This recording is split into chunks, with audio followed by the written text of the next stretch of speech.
ಇದು ಸಿಎಂಪಿಗೆ ಅನುಗುಣವಾಗಿಲ್ಲ, climate action ಪ್ಲಾನ್ಗೆ ಅನುಗುಣವಾಗಿಲ್ಲ, ಇದರ ಅವಶ್ಯಕತೆ ಇಲ್ಲ ಅಂತ ಹೇಳಿದ್ದಾರೆ. ಸೊ ಆದ್ರೆ ಅದನ್ನ ದೇ ಓವರ್ಲುಕ್ ಡಿಸ್ಕಾರ್ಡೆಡ್. ಹಾಗಾಗಿ ಇದು ವಿನೂತನ ಬೆಂಗಳೂರಿಗೆ ಅಲ್ಲ, ರಾಜ್ಯಕ್ಕೆ ದೇಶಕ್ಕೂ ವಿನೂತನ ಅನ್ನೋದು ವಿಪರ್ಯಾಸ ಅನ್ಬೇಕು. ಯಾರು ಉಪಯೋಗನೇ ಇಲ್ವಲ್ಲ. ಅವರು ಅವ್ರದ್ದೇ ಕೂಸು ಇದು. ಅವರೇ ಅದಕ್ಕೆ ಮಂತ್ರಿಗಳಾಗಿದ್ದಾಗ ಹೇಳಿ ಮಾಡಿಸ್ತಿರುವಂತದ್ದು, ಮತ್ತೆ ಮೊದಲಿಂದ ಅವರೇ ಹೇಳ್ತಾ ಬಂದಿರೋದು. ಅವ್ರ ಲೆಗಸಿ ಉಳ್ಕೋಬೇಕಂದ್ರೆ ಅವ್ರ ಈ ಪ್ರಾಜೆಕ್ಟ್ ನ ಕೈ ಬಿಟ್ಟು ಸಂಪೂರ್ಣ ಆ ರೆಡ್ ಲೈನ್ ನ ಬೇಗ ಮುಗಿಸಿದ್ರೆ ಅವ್ರ ಹೆಸರು ಕೆಂಪೇಗೌಡರಷ್ಟೇ ಶಾಶ್ವತ. ರೆಡ್ ಲೈನ್ ಅದೇ ಲೈನ್ ಪಕ್ಕ ಇದೆ. 1 ಗಂಟೆ 69,000 ಜನ ಅದ್ರ ಪ್ರಾಣ. ಸಾಮಾನ್ಯ ಜನ, ಕಾರಲ್ಲಿ ಓಡಾಡೋರಲ್ಲ, ಎಲ್ಲರೂ. ಈ ಟನಲ್ ಅಲ್ಲಿ ಹಬ್ಬ ಅಂದ್ರೆ 12 ವರ್ಷ ಬಹಳ ಪ್ರಾಜೆಕ್ಟ್ ಮುಂದಕ್ಕೆ ಹೋಗ್ಬಾರ್ದು. ಬಹಳ ಅನ್ನೋನ್ಸ್ ಇದೆ ಇಲ್ಲಿ, ಅನ್ನೋನ್ಸ್ ಇದೆ. ಆಮೇಲೆ ಸಾಕಷ್ಟು ಅದೇನು there is no public utility established from transport perspective, from economic perspective, from finance perspective, from environment perspective, and certainly not from management perspective. ಅದರ ಟನಲ್ ಅಲ್ಲಿ ಏನೋ ಒಂದರಲ್ಲ, ದುಡ್ಡು ಇದ್ದಾಗಿದೆ, ಕಾಂಟ್ರಾಕ್ಟ್ ಅಷ್ಟೇ. ಏನು ವೆರಿ ಸಿಂಪಲ್.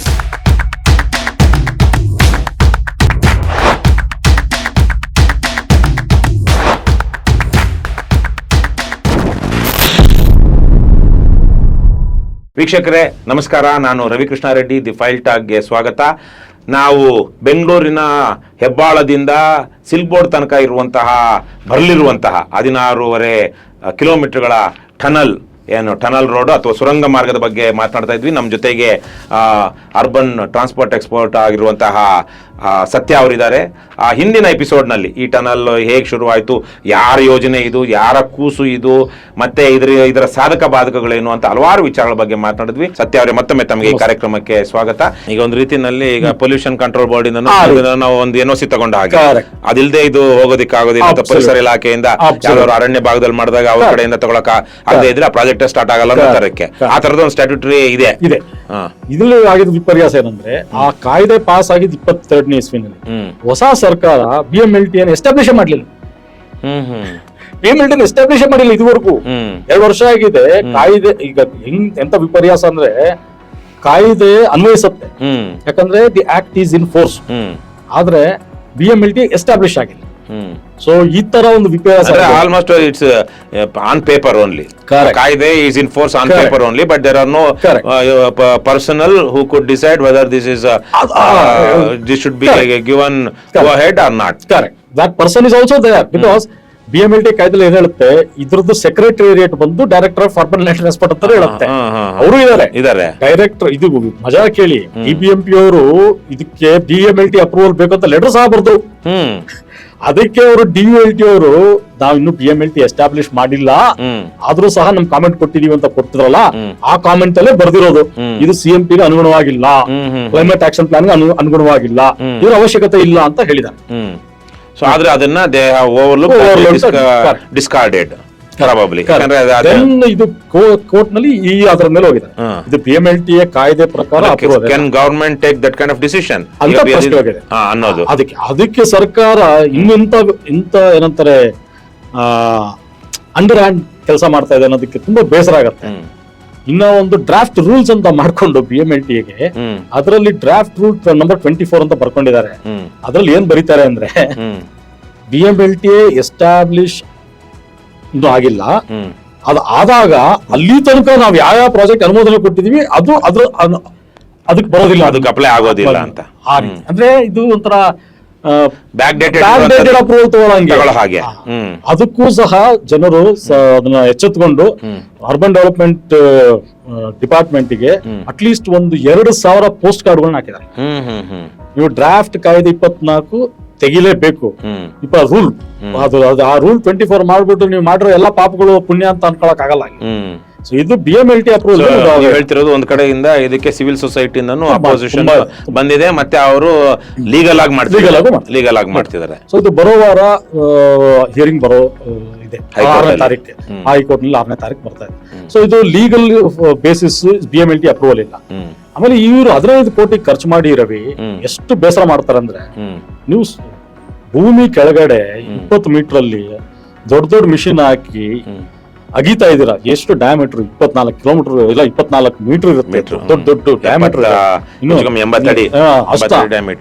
ಅದಕ್ಕೆ ಒಂದು ಎನ್ವಿರಾನ್ಮೆಂಟ್ ಇಂಪ್ಯಾಕ್ಟ್ ಅಸೆಸ್ಮೆಂಟ್ ಮಾಡ್ರಿ ಅಂದ್ರೆ ಏನಂತ ಹೇಳಬಹುದು BBMP ಅವರು ಅಥವಾ ಕರ್ನಾಟಕದ ಸ್ಟೇಟ್ ಎನ್ವಿರಾನ್ಮೆಂಟ್ ಅವರು, ಆಮೇಲೆ ಅವ್ರ ಕನ್ಸಲ್ಟೆಂಟ್ ಸಹ.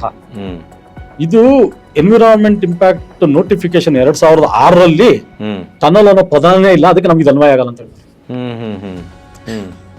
ಇದು ಟನಲ್ ಅನ್ನೋ ಪದ ಉಪಯೋಗಿಸಿಲ್ಲ ಅಂತ ಹೇಳಿ ಇದಕ್ಕೆ ಎನ್ವಿರಾನ್ಮೆಂಟ್ ಇಂಪ್ಯಾಕ್ಟ್ ಅಸೆಸ್ಮೆಂಟ್ ಸಹ ಮಾಡಿಲ್ಲ. ಅದಕ್ಕೂ ಸಿವಿಲ್ ಸೊಸೈಟಿಯವರು ಇಬ್ರು ಗ್ರೀನ್ ಕೋರ್ಟ್ ಹೋಗಿದ್ದಾರೆ, ಗ್ರೀನ್ ಟ್ರಿಬ್ಯುನಲ್ NGT, ಅಲ್ಲೂ 2 ಕೇಸ್ ಇದೆ. ಸೊ ಇದು ಈ ಪ್ರಾಜೆಕ್ಟ್ ಈಗ ಈ ವಿಚಾರವಾಗಿ ಇನ್ನೊಂದು ನನಗೀಗ ಹೊಳೆದಿದ್ದು, ಈ ತರಹದ ಪ್ರಾಜೆಕ್ಟ್ ಅಂದ್ರೆ ಒಂದು ಸಿಟಿನಲ್ಲಿ ಇಷ್ಟು ಅಡಿ ಆಳದಲ್ಲಿ ಇಷ್ಟು 3+3 ಲೇನ್ ನ ಟನಲ್ ಮಾಡಿರುವಂತಹದ್ದು ಯಾವ್ದಾದ್ರು ಉದಾಹರಣೆ ನಮ್ಮ ದೇಶದಲ್ಲಿ ಯಾವ್ದಾದ್ರು ಮೆಟ್ರೋದಲ್ಲಿ ಇದೆಯಾ? ಇಲ್ಲ. 18 ಕಿಲೋಮೀಟರ್ ಇಷ್ಟು ಉದ್ದದ್ದು ಎಲ್ಲೂ ಇಲ್ಲ. ನೀವು ಸಣ್ಣ ಸೆಕ್ಷನ್ ಗೆ ಪ್ರಗತಿ ಮೈದಾನಲ್ಲಿತ್ತು, ಅದ್ರ ಉಪಯುಕ್ತತೆನೂ ಏನೂ ಇಲ್ಲ. ಅದು ಆಲ್ರೆಡಿ ಅದು ಮಳೆ ಬಂದಾಗ 5-6 ಕಿಲೋಮೀಟರ್ 7 ಕಿಲೋಮೀಟರ್ ಜಾಸ್ತಿ ಮಿಕ್ಕಿದ್ ಯಾವ್ದು ಇಲ್ಲ. 18 ಕಿಲೋಮೀಟರ್ ಅಷ್ಟು ಉದ್ದದ್ದು ಯಾವ್ದು ಇಲ್ಲ. ಅರ್ಬನ್ ಸೆಟ್ಟಿಂಗ್ ನಲ್ಲಿ ವಿದ್ಯುತ್ ಸೆಟ್ಟಿಂಗ್ ಅಲ್ಲಿ ಇದು ಒಂಥರ. ಹಾಗಾಗಿ ಇದು ವಿನೂತನ ಬೆಂಗಳೂರಿಗೆ ಅಲ್ಲ, ರಾಜ್ಯಕ್ಕೆ ದೇಶಕ್ಕೂ ವಿನೂತನ ಅನ್ನೋದು ವಿಪರ್ಯಾಸ ಅನ್ಬೇಕು. ಯಾರು ಉಪಯೋಗನೇ ಇಲ್ವಲ್ಲ. ಸರ್ಕಾಸ್ಟಿಕ್ ಆಗಿ ಹೇಳ್ತಾ ಇದ್ದೀನಿ, ಸರ್ಕಾಸ್ಟಿಕ್ ಆಗಿ ವಿನೂತನ ಇಡೀ ದೇಶಕ್ಕೇನೆ ಸಾಧಕ ಬಾಧಕಗಳು ಗೊತ್ತಿಲ್ಲದೆ ನಾವು ಬೀಳ್ತಾ ಇದೀವಿ. We are jumping into the pond. ಹಗಲ್ ಬಾವಿಗೆ ರಾತ್ರಿ ಟಾರ್ಚ್ ಇಟ್ಕೊಂಡು ಹೋಗಿ ಬೀಳ್ತಾ ಇತ್ತು. ರಾತ್ರಿ ಕಂಡ ಬಾವಿಲಿ ಇರುಳ್ ಕಂಡ ಬಾವಿಲಿ ಹಗಲ್ ಬಿದ್ರಂತೆ. ಇರುಳ್ ಕಂಡಲ್ಲ, ಹಗಲ್ ಕಂಡ ಬಾವಿಗೆ ರಾತ್ರಿ ಹೊತ್ತು ಕತ್ಲಿದ್ದಾಗ ಟಾರ್ಚ್ ಇಟ್ಕೊಂಡು ಹುಡ್ಕೊಂಡು ಹೋಗಿ ಬೀಳ್ತಾ ಇದೀವಿ. ಅಷ್ಟು ವರ್ಷಿದ್ದು. ಅದ ಇದು ನನಗೆ ಬೇಸರ ಏನಂದ್ರೆ, ಈಗ ಎಲ್ಲಾ ಹಂತಗಳಲ್ಲೂ ನೀವು ಮಾಡೇ ತೀರ್ತೀನಿ ಅಂತ ಹೇಳಿ ವಿಕೃತವಾಗಿ ಪ್ಲಾನಿಂಗ್ ನಾರ್ಮ್ಸ್ ನ ಚೇಂಜ್ ಮಾಡೋದು, ಲೀಗಲ್ ಹೇಳ್ತಿರೋದು ಮುಖ್ಯಮಂತ್ರಿಗಳೇ BBMP ರಿಪೋರ್ಟ್ಗಳಾಗ್ಲಿ ಹಠ ಹಿಡಿದಿರುವಂತ BBMP ಮುಖ್ಯಮಂತ್ರಿಗಳಲ್ವಾ? ಯಾಕಂದ್ರೆ ಅವ್ರದ್ದೇ ಕೂಸು ಇದು, ಅವರೇ ಅದಕ್ಕೆ ಮಂತ್ರಿಗಳಾಗಿದ್ದಾಗ ಹೇಳಿ ಮಾಡಿಸ್ತಿರುವಂತದ್ದು, ಮತ್ತೆ ಮೊದಲಿಂದ ಅವರೇ ಹೇಳ್ತಾ ಬಂದಿರೋದು. ನಮ್ಗೆ ಗೊತ್ತಿರೋ 2-3 ವರ್ಷದಿಂದ ಬೆಂಗಳೂರಲ್ಲಿ ಇಷ್ಟು ಟನಲ್ ಮಾಡ್ಬೇಕು ಅಂತ ಯಾರು ಮಾತಾಡಿರ್ಲಿಲ್ಲ, ಕಲ್ಪನೆನೂ ಇರಲಿಲ್ಲ. ಹಠ ಬಿಡ್ಬೇಕು ಅವರು. ಯಾಕಂದ್ರೆ ನನಗೆ ಏನಂತಾರೆ, ನಾನ್ ರಾಜಕೀಯ ವ್ಯಕ್ತಿ ಅಲ್ಲ. ನನಗೆ ಅವ್ರಿಗೆ ಬಂದಿರೋ ಅವಕಾಶ ಈ ಮೆಜಾರಿಟಿನಲ್ಲಿ ಅವ್ರ ಲೆಗಸಿ ಉಳ್ಕೋಬೇಕಂದ್ರೆ ಅವ್ರ ಈ ಪ್ರಾಜೆಕ್ಟ್ ನ ಕೈ ಬಿಟ್ಟು ಸಂಪೂರ್ಣ ಆ ರೆಡ್ ಲೈನ್ ನ ಬೇಗ ಮುಗಿಸಿದ್ರೆ ಅವ್ರ ಹೆಸರು ಕೆಂಪೇಗೌಡರ ಶಾಶ್ವತ ಆಗತ್ತೆ. ಸೊ ನೀವ್ ಹೇಳ್ತಿರೋದು ಆಲ್ಟರ್ನೇಟ್ ಸೊಲ್ಯೂಷನ್ಸ್ ಇದೆ. ರೆಡ್ ಲೈನ್ ಮೆಟ್ರೋ ನಿಮ್ಗೆ ಒಂದ್ ಸಿಂಪಲ್ ಆಗಿ ಹೇಳ್ತೀನಿ ರವಿ, ರೆಡ್ ಲೈನ್ ಅದೇ ಲೈನ್ ಪಕ್ಕ ಇದೆ. 1 ಗಂಟೆ 69,000 ಜನ ಅದ್ರ ಪ್ರಯಾಣ. ಸಾಮಾನ್ಯರು, ಸಾಮಾನ್ಯ ಜನರು, ಕಾರಲ್ಲಿ ಓಡಾಡೋರಲ್ಲ, ಎಲ್ಲಾರು. ಓಕೆ, ಈ ಟನಲ್ ನಲ್ಲಿ ಹಬ್ಬ ಅಂದ್ರೆ 12,000 ಕೋಟಿ ಅಲ್ಲ, 12,000 ಜನ, 12,000 ಜನ 1 ಗಂಟೆನಲ್ಲಿ. ಪೂರ್ತಿ ದಿನಕ್ಕೆ ಲೆಕ್ಕ ತಗೊಂಡ್ರೆ 8 ಲಕ್ಷ ಜನ ರೆಡ್ ಲೈನ್ ಅಲ್ಲಿ ಓಡಾಡ್ತಾರೆ ಮೆಟ್ರೋದಲ್ಲಿ, ಆ ಲೈನ್ ಅಲ್ಲಿ. ಇಲ್ಲಿ ಹಬ್ಬ ಅಂದ್ರೆ 1 ಲಕ್ಷ.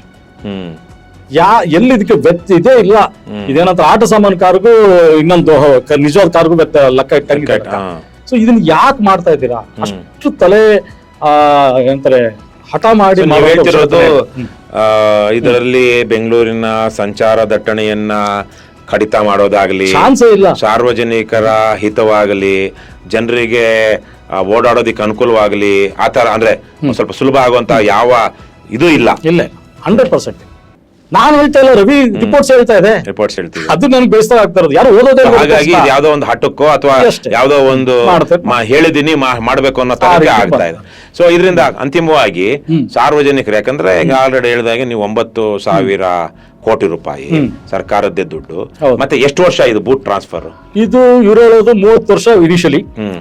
ನೀವು 30 ವರ್ಷದಲ್ಲಿ ನೀವು ಕೋಟ್ ಮಾಡಿರೋ TCV ನಿಮ್ಗೆ ದಕ್ಕದೇ ಇದ್ರೆ ಅದನ್ನ ಇನ್ನೊಂದು 10 ವರ್ಷ ಎಕ್ಸ್ಟೆಂಡ್ ಮಾಡ್ಕೊಳ್ಳೋಣ ಅಂತ. ಸಾಮಾನ್ಯವಾಗಿ ಇಂಥದ್ರಲ್ಲಿ ಏನಾಗುತ್ತೆ, ಹೋಗ್ತಾನೆ ಇರುತ್ತೆ. ಲೆಕ್ಕಗಳು ಹೆಚ್ಚು ಕಮ್ಮಿ ಆಗ್ತಾ ಇರುತ್ತಲ್ಲ, ಲೆಕ್ಕಗಳು ಹೆಚ್ಚು ಕಮ್ಮಿ ಆಗತ್ತೆ, ಆಮೇಲೆ ಸಂದರ್ಭಗಳು ಚೇಂಜ್ ಆಗುತ್ತೆ. 30 ಅನ್ನೋದು ನಾಮಕಾವಸ್ಥೆ, 40 ಅನ್ನೋದು ಗ್ಯಾರಂಟಿ. ಅದನ್ನು ಗ್ಯಾರಂಟಿ ಇಲ್ಲ. ಎಷ್ಟೋ ಕಡೆಗಳಲ್ಲಿ ಬೇರೆ ನೈಸು ಆತರ ಮಾಡಿರೋರಲ್ಲಿ ಅವರು ಅವರ ಟೆಂಡರ್ ಪೀರಿಯಡ್ ಅಥವಾ ಅಗ್ರಿಮೆಂಟ್ ಪೀರಿಯಡ್ ಏನಿದೆಯೋ ಅದರಿಂದ ಹೆಚ್ಚಿಗೆ ಅವರು ಮಾಡ್ಕೊಳ್ತಾ ಇದಾರೆ.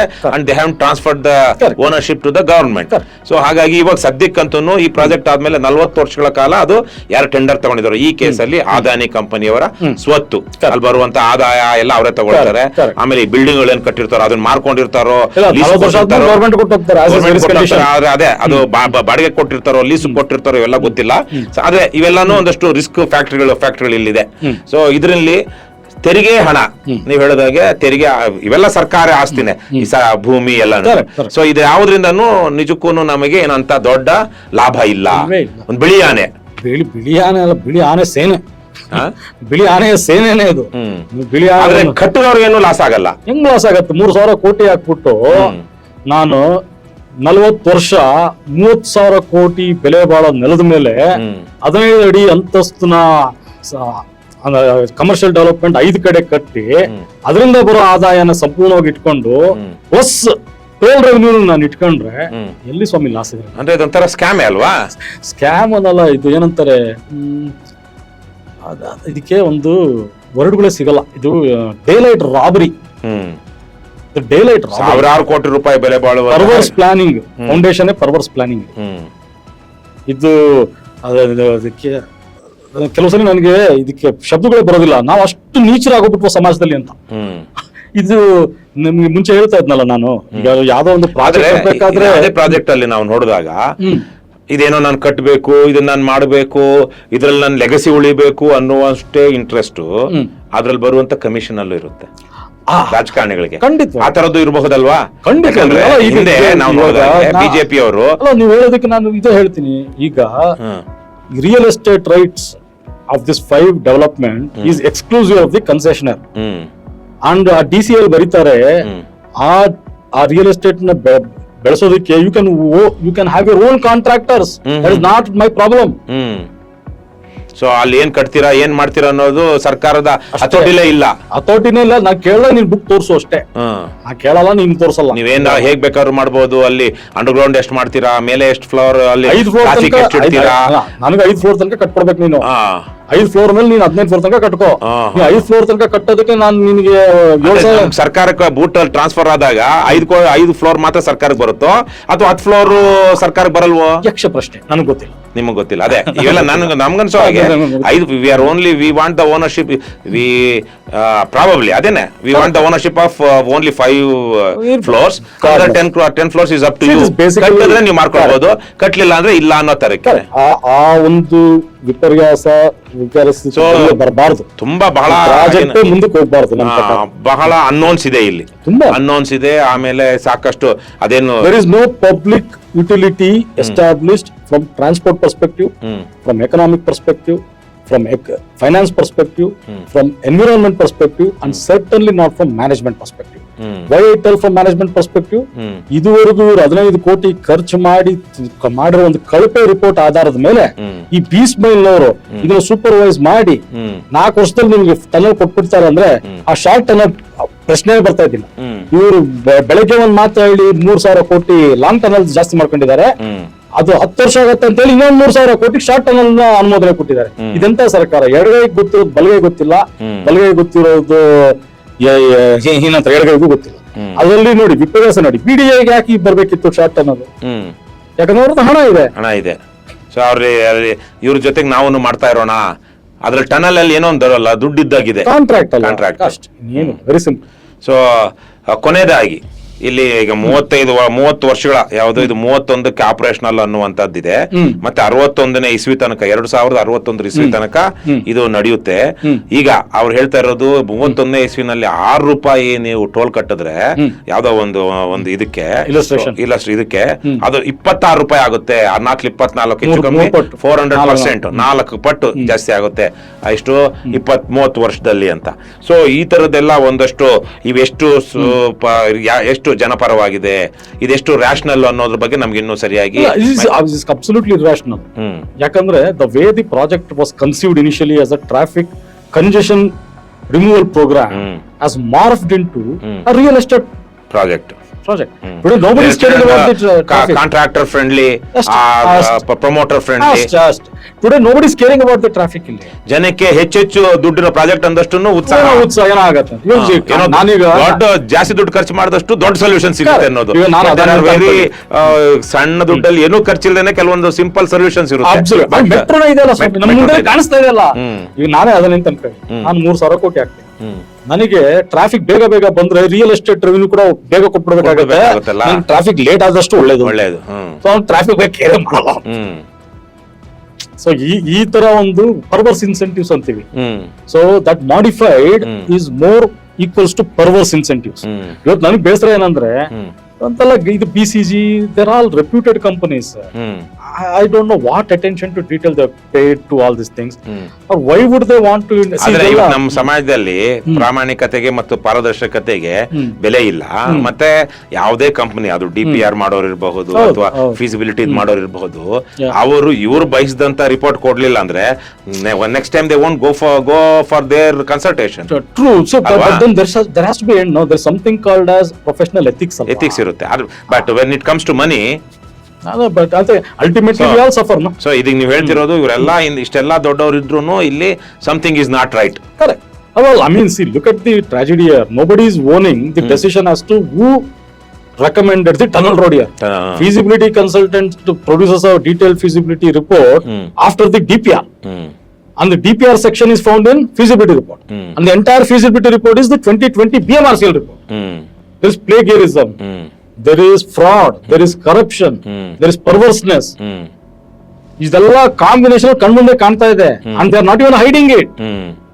And ಇದೆಲ್ಲ ಆದ ನಂತರ ಸಮಾಜ ಇವತ್ತಿರುವಂತ ಸರ್ಕಾರಗಳಿಗೆ ವಿರೋಧ ಪಕ್ಷಗಳ ಭಯ ಇಲ್ಲ, ಸಿವಿಲ್ ಸೊಸೈಟಿ ಭಯ ಇಲ್ಲ, ಅಥವಾ ಇನ್ಯಾವುದೋ ಮುಂದಕ್ಕಿದೆ ಅನ್ನೋರು ಇನ್ವೆಸ್ಟಿಗೇಷನ್ ಆಗಿಲ್ಲ, ಏನೋ ತಪ್ಪಾಗಿದೆ ಅಂದ್ರೆ ಕೋರ್ಟಿನ ಭಯನೂ ಇದ್ದಂಗಿಲ್ಲ. ಸೊ ಇಂಥ ಸಂದರ್ಭದಲ್ಲಿ ಅಂತಿಮವಾಗಿ ನೀವೇನ್ ಹೇಳ ಬಯಸ್ತೀರಾ ಇವತ್ತಿನ ಬೆಂಗಳೂರು ಏನು ಸಾರ್ವಜನಿಕ ಅಥವಾ ನಗರ ಸಾರ್ವಜನಿಕ ಸಾರಿಗೆ ತಜ್ಞರಾಗಿ, ಅರ್ಬನ್ ಟ್ರಾನ್ಸ್ಪೋರ್ಟ್ ಎಕ್ಸ್ಪರ್ಟ್ ಆಗಿ ನೀವು ಈ ಒಟ್ಟಾರೆ ಪ್ರಾಜೆಕ್ಟ್ ಬಗ್ಗೆ ಏನ್ ಹೇಳ ಬಯಸ್ತೀರಾ? ಒಂದೇ ಒಂದು ಹೇಳ್ತೀನಿ, ನಾನು ಡೈರೆಕ್ಟ್ CM ಅವ್ರನ್ನೇ ಅಡ್ರೆಸ್ ಮಾಡ್ತೀನಿ. ನಮಸ್ಕಾರ DK ಶಿವಕುಮಾರ್ ಅವರೇ, ನೀವು ಇನ್ನ 2 ವರ್ಷದಲ್ಲಿ ಈ ಪ್ರಾಜೆಕ್ಟ್ ಹಿಂದೆ ಹೋಗಿದ್ದೀರಾ ಅಂದ್ರೆ ದುರದೃಷ್ಟವಶಾತ್ ನಿಮ್ಮ legacy will not be good. ಯಾಕೆ ದುರದೃಷ್ಟವಶಾತ್ ಅಂತೀನಂದ್ರೆ ಈ ನಿರ್ಣಯ ನಿಮ್ ಕೈನಲ್ಲಿದೆ. ನೀವು ನನ್ನ ಮಾತು ಕೇಳಬೇಡಿ, ತಜ್ಞರ ಮಾತು ಕೇಳಬೇಡಿ, ಬೇರೆಯವ್ರ ಮಾತು ಕೇಳಬೇಡಿ. ಸ್ವಲ್ಪ ಕೂಲಂಕುಷವಾಗಿ ಅವ್ರು ನಿಮ್ಗೆ ಕನ್ಸಲ್ಟೆಂಟ್ ಕೊಟ್ಟಿರೋ ರಿಪೋರ್ಟ್ಗಳನ್ನೇ ಓದಿ. ಮೆಟ್ರೋ ಅದ್ರ ಪಕ್ಕನೇ ಇರ್ಬೇಕಾದ್ರೆ ಈ ಟನಲ್ ಅವಶ್ಯಕತೆನೇ ಇದ್ದಿಲ್ಲ ಒಂದು. ಮತ್ತೆ ಈ ಟನಲ್ ಬರೇ ಕಾರಿಗೋಸ್ಕರ, ಮತ್ತೆ ಇದ್ರ ಟ್ರಾಫಿಕ್ ಪ್ರೊಜೆಕ್ಷನ್ಸ್ ತಪ್ಪಾಗಿದೆ ಅಂತ ನಿಮ್ಮ ಸರ್ಕಾರದ ಅಂಗ DULTನೇ ಹೇಳಿದೆ. ಇಷ್ಟೆಲ್ಲ ಆದ ನಂತರ ಮಾಡೇ ತೀರ್ತೀನಿ ಅನ್ನೋದು ಅದು ಜನಪರ ಕಾರ್ಯಕ್ರಮ ಅಂತ ಅನ್ಸೋದಿಲ್ಲ. ಸೊ ದಯವಿಟ್ಟು ಈ ಪ್ರಾಜೆಕ್ಟ್ ನ ಈಗೋ ಬೇಸಿಸ್ ಅಲ್ಲಿ ಇಟ್ಕೊಂಡೆ ಮಾಡ್ಬರ್ತೀನಿ ಅಂತ ಹೋಗ್ಬೇಡಿ, ಬಿಟ್ಬಿಡಿ. So that is my direct appeal to the CM. ಜನರಿಗೆ CMಗೆನೇ ಅದು ಅಲ್ಲ, ಜನರಿಗೆ ಎಚ್ಚೆತ್ಕೊಳ್ಳಿ. ನಾವು ಸರ್ಕಾರದ eternal vigilance is the price for liberty ಅಂತಿದೆ. ಸೊ ಇವತ್ತು 3 TIL ಇದೆ, ವಾಚ್ ಮಾಡಿ. I'm also hoping court will hear it on an expeditious basis. ಯಾಕಂದ್ರೆ ಈ TIL ಫೈಲ್ ಆಗಿ 1 ವರ್ಷ ಆಯ್ತು, ಹಿಯರಿಂಗ್ ಸ್ಟೇಜ್ ಬರೋಕೆ 1 ವರ್ಷ ಆಗಿದೆ. ಸೊ ಇದರಲ್ಲಿ ಲೀಗಲ್ಲಿ ಪ್ರಾಬ್ಲಮ್ಸ್ ಇದೆ. ಯಾಕೆ BMLT ಅಪ್ರೂವಲ್ ತಗೊಂಡಿಲ್ಲ, ಎನ್ವಿರಾನ್ಮೆಂಟ್ ಇಂಪ್ಯಾಕ್ಟ್ ಅಸೆಸ್ಮೆಂಟ್ ಮಾಡೋದಿಲ್ಲ, on a clerical reason that tunnel is not mentioned in the notification ಅಂತ ಹೇಳ್ತಾರೆ. Third, DPR has been proven to be faulty. So much so ಏನಂತಾರೆ, such a lazy organization called BBMP itself filed 5 lakh rupees. ದಂಡ ಹಾಕಿದ್ದಾರೆ. Fourth, the perverse incentives of the modified boot is harmful to the taxpayer and it is harmful to the urban commuter because the biggest opportunity cost if this tunnel comes through is you can say rest in peace red line metro. ನಿಮಗೆ metro ಬೇಕು, public transport ಬೆಂಗಳೂರಿನಲ್ಲಿ establish ಆಗಬೇಕು. ಪ್ರತಿ ಒಂದು 100 trip ನಲ್ಲಿ 80 trip ದೊಡ್ಡ ಮಹಾನಗರಗಳಲ್ಲಿ ಹೇಗೆ public transport ಅಲ್ಲಿ ಆಗತ್ತೆ ಅದೇ ರೀತಿ ಬೆಂಗಳೂರಲ್ಲಿ ಆಗ್ಬೇಕಂದ್ರೆ ದಯವಿಟ್ಟು ಈ ಪ್ರಾಜೆಕ್ಟ್ ನ ಬಗ್ಗೆ ಒಂದು ಅಭಿಪ್ರಾಯ ತಗೊಳ್ಳಿ. ಈ ಅಭಿಪ್ರಾಯನ ಸೈಂಟಿಫಿಕ್ ಆಗಿ ಫಾರ್ಮ್ ಮಾಡ್ಕೊಳ್ಳಿ. ಇದು ನಗೆಪಾಟ್ಲಾಗೋದು ಬೇಡ. ನಮ್ ಬೆಂಗಳೂರು ಜನಸಾಮಾನ್ಯರಿಗೇನು ಉಪಯೋಗ ಇಲ್ಲದ, ಕೇವಲ ಕಾರು ಬಳಸುವಂತವ್ರಿಗಿರುವಂತಹ ತುಂಬಾ ಏನು ವೈಟ್ ಎಲಿಫೆಂಟ್ ಆನೆ ತರಹದ ಪ್ರಾಜೆಕ್ಟ್ ಇದು. ಆ ಕಡೆ ಎನ್ವೈರನ್ಮೆಂಟಲ್ ಫ್ರೆಂಡ್ಲಿನೂ ಇಲ್ಲ, ಈ ಕಡೆ ಎಕ್ಸ್ಚೆಕರ್ ಫ್ರೆಂಡ್ಲಿನೂ ಇಲ್ಲ, ಪೀಪಲ್ ಫ್ರೆಂಡ್ಲಿನೂ ಇಲ್ಲ. ಇದು ಯಾರಿಗೋ ಕೆಲವೊಬ್ಬರಿಗೆ ಅನುಕೂಲ ಅಥವಾ ಕೆಲವೊಬ್ಬರ ಮಹತ್ವಾಕಾಂಕ್ಷೆ. ಅವ್ರೇನೋ ಒಂದು ಬ್ಲೈಂಡ್ ಸೈಡೆಡ್ ಇದ್ದಾರೆ, ಅವ್ರೇನೋ ಲೆಗಸಿ ಮಾಡ್ಬೇಕು, ದೊಡ್ಡ ಪ್ರಾಜೆಕ್ಟ್ ಹಾಗೆ God knows. I don't want to speculate, but ನನ್ ಒಂದೇ ಒಂದು ಅಪೀಲ್ ಅಂದ್ರೆ ಕಲೆಕ್ಟಿವ್ಲಿ ಬೆಂಗಳೂರು ಆಮೇಲೆ ನಾಗರಿಕರಲ್ಲಿ CM ಸಹ ಒಬ್ರೇ. ನಾವು ಇನ್ನೊಂದು ಮಾತು ಆಗ್ಲಿಂದ, ಯಾಕಂದ್ರೆ ವೀಕ್ಷಕರಿಗೆ ಬೇರೆ ತರಕ್ಕೆ ಏನಪ್ಪಾ ಇವ್ರು ಯಾವ್ದೋ ಒಂದು ಸೊಲ್ಯೂಷನ್ ಹೇಳ್ತಿದ್ದಾರೆ, ಆದ್ರೆ ಈ ಸರ್ಕಾರ ಬರ್ತಾ ಇದೆ ಅದಕ್ಕೆ ಇವ್ರು ಅಡ್ಡ ಹಾಕ್ತಾ ಇದಾರೆ ಅಂತ ಅನ್ಕೋಬಾರ್ದು. ಯಾಕಂದ್ರೆ ನೀವೆಲ್ಲ ಹೇಳ್ತಿರುವಂತದ್ದು ಪಬ್ಲಿಕ್ ಟ್ರಾನ್ಸ್ಪೋರ್ಟ್ಗೆ ಮಹತ್ವ ಕೊಡಿ, ಅದನ್ನ ಸ್ಟ್ರೆಂಥನ್ ಮಾಡಿ, ಲಾಸ್ಟ್ ಮೈಲ್ ಕನೆಕ್ಟಿವಿಟಿ ಕೊಡಿ. ಹೆಚ್ಚೆಚ್ಚು ಜನ ಮನೆಯಿಂದ ನೇರವಾಗಿ ಬಂದು ಒಂದು ಬಸ್ಸು ಆಟೋನ ಇಟ್ಕೊಂಡು ಬಂದು ಇನ್ನೊಂದು ಮೆಟ್ರೋ ಇಟ್ಕೊಂಡು ಹೋಗಿ ಕೆಲ್ಸಕ್ಕೆ ಹೋಗಿ ಮತ್ತೆ ವಾಪಸ್ ಮೆಟ್ರೋದಲ್ಲೋ ಬಸ್ಸಲ್ಲೋ ಬಂದು ಮನೆ ಸೇರ್ಕೊಳ್ಳೋ ಅಂತ ಅನುಕೂಲ ಮಾಡ್ಕೊಡಿ. ನಾವು ಇದನ್ನ ಪ್ರಗತಿ ವಿರೋಧಿ ಅಂತಲ್ಲ, ಇದು ಪ್ರಗತಿಗೆ ಅಗತ್ಯವಾಗಿ ಜವಾಬ್ದಾರಿಯುತವಾಗಿರುವಂತಹ ಅನೇಕ ಪರಿಹಾರಗಳಿದೆ. ಆ ಪರಿಹಾರಗಳನ್ನ ನೋಡಿ, ಈಗ ಆಲ್ರೆಡಿ ಏನು ಮೆಟ್ರೋ ಇದೆ ಅದನ್ನ ಇನ್ನಷ್ಟು ಸಬಲ ಮಾಡಿ, ಸದೃಢ ಮಾಡಿ, ವಿಸ್ತರಿಸಿ ಅಂತ ಹೇಳ್ತಿರೋದು ನೀವು. ಮೆಟ್ರೋ ಬೇಡ ಅಂತ ಹೇಳ್ತಾ ಇಲ್ಲ, ಬಸ್ಗಳು ನಿಲ್ಲಿಸ್ಬಿಡಿ ಅಂತ ಹೇಳ್ತಾ ಇಲ್ಲ, ಬರೀ ರೋಡೇ ಮಾಡಿ ಅಂತಲೂ ಹೇಳ್ತಾ ಇಲ್ಲ. ನೀವು ಹೇಳ್ತಿರುವಂತದ್ದು ಹೆಚ್ಚು ಸಾಮಾನ್ಯ ಜನರಿಗೆ ಕಡಿಮೆ ಮೊತ್ತದಲ್ಲಿ ಅನುಕೂಲವಾಗುವಂತಹ ಸರಳ ಉಪಾಯಗಳು ಅನೇಕವಿವೆ. ಕಡಿಮೆ ಮೊತ್ತದಲ್ಲಿ ದಯವಿಟ್ಟು ಅದನ್ನ ಅನುಷ್ಠಾನ ಮಾಡಿ. ಇದು ಕೆಲವೇ ವರ್ಗದ ಜನರಿಗೆ ಮತ್ತೆ ಕೆಲವರಿಗಷ್ಟೇ ಅನುಕೂಲವಾಗುವಂತಹ, ಯಾರಿಗೋ ಪ್ರೈವೇಟ್ ಕಂಪನೀಸ್ ಅದಾನಿ ತರದೋ ಇನ್ನಾರಿಗೂ ಅನುಕೂಲ ಮಾಡಿಕೊಡುವಂತ, ಲಾಭ ಮಾಡಿಕೊಡುವಂತ ಒಂದು ಪ್ರಾಜೆಕ್ಟ್ ಆಗಿದೆಯೇ ಹೊರತು ಇದು ಯಾರಿಗೂ ಕರೆಕ್ಟ್ 100% ನಿಜ. ಒಂದ್ ಸಿಂಪಲ್ ಹೇಳ್ತೀನಿ ರವಿ, ನಿಮ್ಮ ವೀಕ್ಷಕರು ನೀವೇ ಯೋಚನೆ ಮಾಡಿ, ನಿಮ್ಮ ಮನೆ ಒಬ್ರು ಗಾಡಿ ತಗೊಂಡು ಹೊರಗಡೆ ಹೋಗಿದಾರೆ ಅಂದ್ರೆ ಮನೆ ಬರೋ ತನಕ ಎಷ್ಟು ಭಯ ಪಡ್ತೀರ? ಹೌದು. ಅವ್ರ ಗಾಡಿ ಯಾಕೆ ತಗೊಂಡ್ ಹೋಗ್ತಾರೆ ಅಂತ ಯೋಚನೆ ಮಾಡಿದ್ರೆ ಯಾವತ್ತಾದ್ರು? ಯಾಕಂದ್ರೆ ಸಾರ್ವಜನಿಕ ಸಾರಿಗೆ ಅಷ್ಟು ದುರ್ಬಲ ಆಗೊಂಡು ಅಗತ್ಯವೇ ಇಲ್ಲ. ಇವತ್ತು ಗಾಡಿ ತಗೊಂಡು ಹೋಗುವಂತ ಸಾರ್ವಜನಿಕ ಸಾರಿಗೆ ಟ್ರಾನ್ಸ್ಪೋರ್ಟ್ ಇದ್ರೆ ಅಷ್ಟೇ ಯೋಚನೆ ಮಾಡ್ತಾ ಇರೋದು. ಮತ್ತೆ ಇನ್ನೊಂದು ಗಾಡಿ ತಗೊಂಡು ಹೋದವರು ಅಪ್ಪ ಅವರು ಕ್ಷೇಮವಾಗಿ ಬರ್ತಾರೋ ಇಲ್ವೋ ಅನ್ನೋ ಟೆನ್ಷನ್ ಪ್ರತಿಯೊಬ್ಬರಿಗೂ ಇರುತ್ತೆ. ಎಕ್ಸಾಕ್ಟ್ಲಿ. ಆ ಮೆಂಟಲ್ ಹೆಲ್ತ್ ಇಂದ ಅವರು ಬಸ್ಸಲ್ಲಿ ಹೋಗಿದಾರೆ ಅಂದ್ರೆ ಅಭಾವನೆ ಇರಲ್ಲ. ಬಸ್ಸಲ್ಲೋ ಮೆಟ್ರೋದಲ್ಲಿ ಹೋಗಿದಾರೆ ಅಪ್ಪ ಸೇಫ್ ಅವರು ಅನ್ನೋದಿರುತ್ತೆ. ಅದನ್ನ ಅರ್ಥ ಮಾಡ್ಕೊಳ್ಳಿ. ಇವತ್ತು ಏನಾದ್ರೂ ಈ ಟನಲ್ ರೋಡ್ ಹೋದ್ರೆ ಬಂದ್ರೆ ಮೆಟ್ರೋ ರೆಡ್ ಲೈನ್ ಬರೋದಿಲ್ಲ, ಮತ್ತೆ ಮಿಕ್ಕಿದ ಮೆಟ್ರೋ ಇದೆಲ್ಲ ಅದ್ರ ಉಪಯುಕ್ತತೆನೂ ಕಡಿಮೆ ಆಗ್ಬಿಡುತ್ತೆ. ಎಲ್ಲಾ ಕಡೆಯಿಂದ ಎಲ್ಲಾ ಕಡೆ ಹೋಗ್ಬೇಕಂದ್ರೆ ಇಂಟರ್ಚೇಂಜಸ್ ಮಾಡ್ಕೊಂಡು ಒಂದ್ ಮೂಲೆ ಸೇರೋದಕ್ಕೆ ಅನುಕೂಲ ಆಗುತ್ತೆ. ಆ ರೀತಿ ಯೋಜನಿತವಾಗಿ ಮಾಡಿರೋದು ರೆಡ್ ಲೈನ್. ಇದು ಸ್ಪೈನ್, ಅದು red line is the spine of the network. ಅದನ್ನೇ ತೆಗೆದ್ಬಿಟ್ರೆ ಬೆನ್ಮೂಳಕ್ಕಿದ್ದಂಗೆ ಮೆಟ್ರೋದು. ಈಗ ನೀವೇ ಹೇಳಿ, ಮನೆಯಲ್ಲಿ ಬಜೆಟ್ ಮಾಡ್ಬೇಕಾದ್ರೆ ಫಸ್ಟ್ ಊಟ ಅಂತೀರೋ ಪಾಯಸ ತಿಂತೀರೋ? ಊಟ ತಾನೆ ನಮ್ ಊಟ ಬೇಕಾದ್ರೆ ಪಬ್ಲಿಕ್ ಟ್ರಾನ್ಸ್ಪೋರ್ಟ್ ಪ್ರಯಾರಿಟಿ. ಅದಾದ ನಂತರ ನಿಮ್ಮ ಹತ್ರ ಅಷ್ಟೊಂದು ದುಡ್ಡಿದೆ, ಸಾಹುಕಾರರಿಗೆ ಮೆಟ್ರೋ ಬರಕ್ ಇಷ್ಟ ಇಲ್ಲ, ಅವರೇ ಬಂಡವಾಳ ಹಾಕಿ ಟ್ಯಾಕ್ಸ್ ಪೇಯರ್ ಮೇಲೆ ಹೊಣೆ ಇಲ್ದೇನೆ ಕಟ್ತಾರೆ ಅಂದಾಗ ಅವಾಗ ಟನಲ್ ಕಟ್ಟಬೇಕು. ಸೊ ಬಹಳ ವಿಸ್ತೃತವಾಗಿ ಈ ಪ್ರಾಜೆಕ್ಟ್ ಹೇಗೆ ಬಂತು, ಎಂತೆಂಥ ರೀತಿಯಲ್ಲಿ ಒಂದು ಅಯೋಗ್ಯತನದಲ್ಲಿ ಇನ್ಕಾಂಪಿಟೆಂಟ್ ರಿಪೋರ್ಟ್ ಬಂತು, ಅದರ ಬೇಸಿಸ್ ಮೇಲೆ ಏನು ಆವತ್ತಿನ DCM ಇವತ್ತಿನ ಮುಖ್ಯಮಂತ್ರಿಗಳಿಗೆ ಯಾರೋ ಏನೋ ತಲೆ ಹುಳ ಬಿಟ್ಟು ಈ ತರದ ಒಂದು ಜನೋಪಯೋಗಿ ಇಲ್ಲದಂತ ಒಂದು ಪ್ರಾಜೆಕ್ಟ್ ತರ್ತಾ ಇದ್ದಾರೆ ಅನ್ನೋದನ್ನ ಇಟ್ಕೊಂಡು ಇದನ್ನ ಅದಾನಿ ಅವರು ತಗೊಂಡಿದ್ದಾರೆ. ಅದ್ರ ಜೊತೆಗೆ ಅವರು 40 ವರ್ಷದ ಒಂದು ಲೀಸ್ ಪೀರಿಯಡ್, ಜೊತೆಗೆ ಅಲ್ಲಿ 15 ಅಂತಸ್ತುಗಳ 5 ಎಕರೆ ಪ್ರದೇಶದಲ್ಲಿ 15 ಅಂತಸ್ತುಗಳ ಕಟ್ಟಡ ಕಟ್ಟೋದಕ್ಕೆ ಅವ್ರಿಗೆ ಅವಕಾಶ ಮಾಡಿಕೊಟ್ಟಿದ್ದಾರೆ. ಇವೆಲ್ಲ ಬಹಳ ವಿಸ್ತೃತವಾಗಿ ಸತ್ಯ ಅವರೇ ನೀವು ಹೇಳಿದ್ರಿ. ಮತ್ತೆ ಇದರಲ್ಲಿ ಇದು ಜನಕ್ಕೆ ಹೇಗೆ ಒಂದು ರೀತಿಯಲ್ಲಿ ಕೆಟ್ಟ ಒಂದು ಯೋಜನೆ ಆಗುತ್ತೆ, ಜನರಿಗೆ ಅನಾನುಕೂಲ ಮಾಡುವಂತ ಯೋಜನೆ ಆಗುತ್ತೆ ಅಂತ ಹೇಳಿದ್ರಿ. ಇವತ್ತಿನ ಈ ಕಾರ್ಯಕ್ರಮಕ್ಕೆ ಬಂದು ವಿಸ್ತೃತವಾಗಿ ನೀವು ನಮ್ಮ ಜೊತೆಗೆ ದಿ ಫೈಲ್ ಟಾಕ್ ಅಲ್ಲಿ ಮಾತನಾಡೋದಕ್ಕೆ ನಿಮಗೆ ಧನ್ಯವಾದಗಳು. ವೀಕ್ಷಕರೇ, ಈ ಪ್ರಾಜೆಕ್ಟ್ ಈಗ ತಾನೇ ಆರಂಭಿಕ ಹಂತದಲ್ಲಿದೆ. ಇದಾದ ಮೇಲೆ ಇನ್ನು ಶಂಕುಸ್ಥಾಪನೆ ಆಗಬೇಕು, ಅವಾರ್ಡ್ ಆಗಬೇಕು, ಶಂಕುಸ್ಥಾಪನೆ ಆಗಬೇಕು, ಜೊತೆಗೆ ಕೋರ್ಟಲ್ಲೂ ಕೇಸುಗಳಿದೆ. ಇದ್ರದ್ದು ಈ ಬೆಳವಣಿಗೆಗಳು ಇಲ್ಲಿಗೆ ನಿಲ್ತಾ ಇಲ್ಲ. ಬಹುಶಃ ಮುಂದಿನ ಹಲವು ತಿಂಗಳುಗಳಲ್ಲಿ 10 ಬೆಳವಣಿಗೆಗಳು ಈ ಪ್ರಾಜೆಕ್ಟ್ ಮೇಲೆ ಆಗಲಿವೆ. ಹಾಗಾಗಿ ಇಲ್ಲಿ ತನಕ ನಾವೇನು ಮಾತಾಡ್ತಿದ್ದೀವಿ ಇವೆಲ್ಲವನ್ನೂ ಸಹ ದಾಖಲೆಗಳ ಆಧಾರದ ಮೇಲೆ ದಿ ಫೈಲ್ ಟಾಕ್ ಅಲ್ಲಿ ಸತ್ಯ ಅವರು ಮತ್ತೆ ನಾವು ಮಾತನಾಡಿರುವಂಥದ್ದು. ಹಾಗಾಗಿ ಮುಂದಿನ ಡೆವಲಪ್ಮೆಂಟ್ಸ್ ಏನಾದರೂ ಇದ್ದಾಗ ಸರ್ಕಾರದಿಂದ ಮಾಹಿತಿಗಳು ಸಿಕ್ಕಾಗ ಎಂದಿನಂತೆ ದಿ ಫೈಲ್ ಟಾಕ್ ದಾಖಲೆಗಳ ಆಧಾರದ ಮೇಲೆನೆ ನಿಮ್ಮ ಮುಂದೆ ಅದನ್ನ ಇಡಲಿದೆ. ಹಾಗಾಗಿ ದಯವಿಟ್ಟು ತಪ್ಪದೆ ಈ ಫೈಲ್ ಟಾಕ್ ಕಾರ್ಯಕ್ರಮವನ್ನ ಶೇರ್ ಮಾಡ್ಕೊಳ್ಳಿ. ಬೆಂಗಳೂರಿನ ನಾಗರಿಕರಿಗೆ ಈ ವಿಚಾರ ಹೆಚ್ಚೆಚ್ಚು ಮುಟ್ಟಬೇಕು, ರಾಜ್ಯದ ನಾಗರಿಕರಿಗೆ ಹೆಚ್ಚೆಚ್ಚು ಮುಟ್ಟಬೇಕು. ಅದಕ್ಕೆ ದಯವಿಟ್ಟು ನೀವು ಇದನ್ನು ಶೇರ್ ಮಾಡ್ಕೊಳ್ಳೋದ್ರ ಮೂಲಕ ಸಹಕರಿಸಿ ಅಂತ ಹೇಳ್ತಾ ಇವತ್ತಿನ ಕಾರ್ಯಕ್ರಮವನ್ನು ನೋಡ್ತಿರೋ ನಿಮ್ಗೆಲ್ರಿಗೂ ಧನ್ಯವಾದಗಳು. ನಮಸ್ಕಾರ. ನಮಸ್ಕಾರ. ಇವತ್ತು ನಾನು ನಿಮ್ಮಲ್ಲಿ ಒಂದು ಮನವಿ ಮಾಡ್ತಾ ಇದ್ದೀನಿ. ದಿ ಫೈಲ್ ಕಳೆದ 3 ವರ್ಷಗಳಿಂದ ಯಾರ ಮುಲಾಜಿಗೂ ಒಳಗಾಗದೆ ನಿಷ್ಪಕ್ಷಪಾತವಾಗಿ ತನಿಖಾ ವರದಿಗಳನ್ನ ನಿಮ್ಮ ಮುಂದೆ ಇಡ್ತಾ ಇದೆ. ಕೋವಿಡ್ ಹಗರಣ ಆಗಿರಬಹುದು, ಶಿಕ್ಷಕರ ನೇಮಕಾತಿಯಲ್ಲಿನ ಅಕ್ರಮವಾಗಿರ್ಬೋದು, ಸರ್ಕಾರದ ಹಲವಾರು ಭ್ರಷ್ಟಾಚಾರಗಳನ್ನ ದಾಖಲೆ ಸಮೇತ ಬಯಲು ಮಾಡ್ತಾ ಇದೆ. ನಮ್ಮ ಈ ವರದಿಗಳನ್ನ ಆಧರಿಸಿ ತನಿಖಾ ಆಯೋಗಗಳು ರಚನೆ ಆಗಿದೆ. ನಮ್ಮ ಸಂಸ್ಥೆ ಹೀಗೆ ನಿರಂತರವಾಗಿ ನಿರ್ಭೀತಿಯಿಂದ ಸ್ವತಂತ್ರವಾಗಿ ಮುಂದುವರಿಯೋದಕ್ಕೆ ನಿಮ್ಮ ಸಹಾಯ ಅತ್ಯಗತ್ಯ. ಹಾಗಾಗಿ ನನ್ನ ಮನವಿ, ಡಿಸ್ಕ್ರಿಪ್ಷನ್ ಬಾಕ್ಸ್ ನಲ್ಲಿರುವಂತಹ ಲಿಂಕ್ ಬಳಸಿ ಅಥವಾ ಈ ವಿಡಿಯೋದಲ್ಲಿ QR ಕೋಡ್ ನ ಸ್ಕ್ಯಾನ್ ಮಾಡಿ ನಿಮ್ಮ ಕೈಲಾದಷ್ಟು ಹಣ ಡೊನೇಟ್ ಮಾಡಿ. ಈ ಮೂಲಕ ಸ್ವತಂತ್ರ ಪತ್ರಿಕೋದ್ಯಮವನ್ನ ಬೆಂಬಲಿಸಿ. ನಮಸ್ಕಾರ.